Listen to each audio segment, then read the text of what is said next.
Pour mon anniversaire, Guillaume m'a offert votre ouvrage Petites et grandes vadrouilles aux éditions Robert Laffont, en espérant que j'allais aimer. Depuis, je lui ai prêté, puisque comme je lui ai dit, tout ce qui est tatoué est à moi. Monsieur Loubier, je suis donc extrêmement heureux de vous adresser la parole. Monsieur.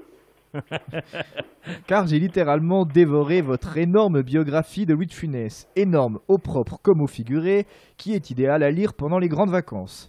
J'aurais pu verser des larmes de crocodile pour la voir.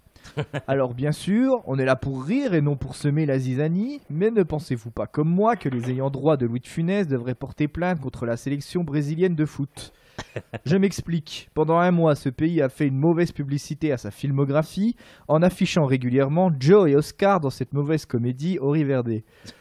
Je ne sais pas vous, mais moi je suis très sceptique sur le niveau de cette équipe qui, bien que se pensant grande, reste au rang moyen qui est le sien. Paf! Et que dire du Tour de France? Des gendarmes qui encadrent des corneaux, ahouris sur des arbres perchés, qui ne se soucient même pas du chemin tout le long de cette grande vadrouille qui parcourt la France de bourg en bourg, de ville en ville et s'achevant par la traversée de Paris. Il ne manquerait plus que cette épreuve se déroule au mois de janvier et on pourrait crier au plagiat. Je vous préviens, des jeux de mots qui tombent comme un cheveu sur la soupe et aussi minables, j'en ai plein mon barnier. Et comme je rhabille Jacob pour déshabiller Jacques, je peux tenir des heures.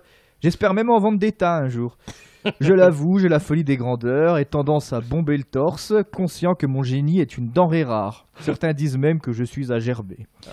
Mais que voulez-vous, le fort suscite toujours la jalousie, que ça concerne un type avare ou un gabin.